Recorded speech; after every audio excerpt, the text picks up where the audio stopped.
Para siyang, hoy, ano da? Ang baho! Slime ho!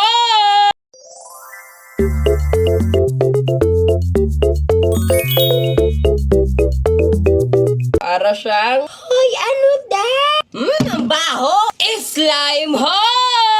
So, ito lahat ng slime na napamili natin sa Divisoria. Diba? Sobrang dami nila. And in fairness, ang bigat Lahat ng to ay worth 1,000 pesos lang. O, diba? Sobrang mura. Unahin natin tong pinakang malaki. Hirap. Ayaw ata magpabukas. Ayun. Kailangan lang pala puwersahin. Ganito yung texture niya. Sobrang...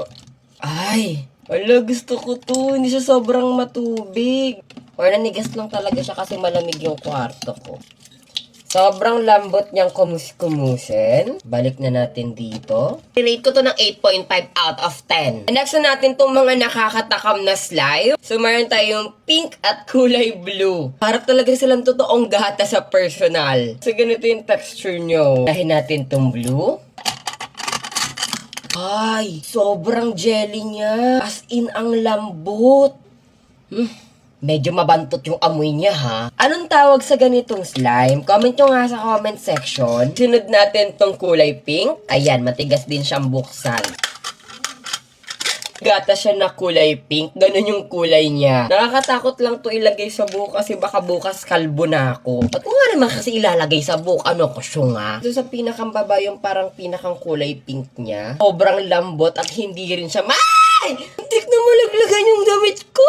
Hindi siya malagkit, kagaya ng ine-expect ko. Kaya isa na to sa favorite kong slime. I-rate ko sila ng 9 out of 10. Isunod natin tong Hello Kitty slime na parang bakit napunta dito yung purple sa ilalim. Feel ko i-shake natin to. Astig. Parang laway ng halimaw. Diba? Hindi ko siya gusto kasi sobrang lagkit niya sa kamay. Kaya X sa akin yung slime na to. I-rate ko to ng 3 out of 10. Isunod na natin tong Demon Slayer na slime. Si Rumi yung character na nakuha natin. We're going up, up, up. Lagyan ng iba pala yun. Ang bango ng slime na to. Siyang kisses.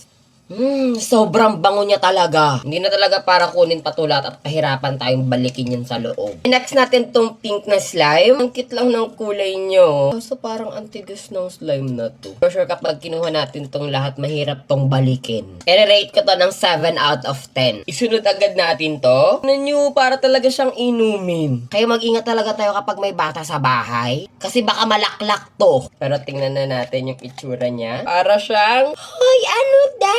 Para siyang gelatin. And in fairness, hindi siya malagkit. And madali lang din siyang ibalik sa pinagkakalagyan niya.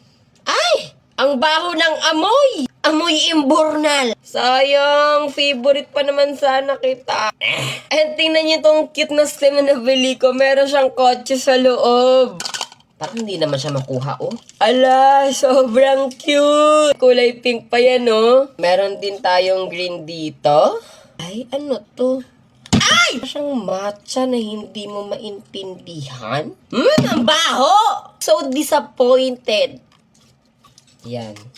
Ang baho talaga, amoy imburnal. 7.5 out of 10. And last, itong pinakang favorite nating capybara. Alam nyo naman kung ano ang kahinaan ko. Capybara. Daming alam. Sana hindi siya mabaho kasi baka ito yung first capybara na ayoko.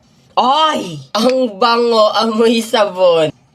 Pwede no. Kaso nga lang yung texture, parang hindi ko siya bet. Pero sige, dahil capybara to, pagbigyan na natin. I-rate ko to ng 9 out of 10. And eto lahat ng slime na pamili natin sa Divisoria. Grabe, ang bigat nila.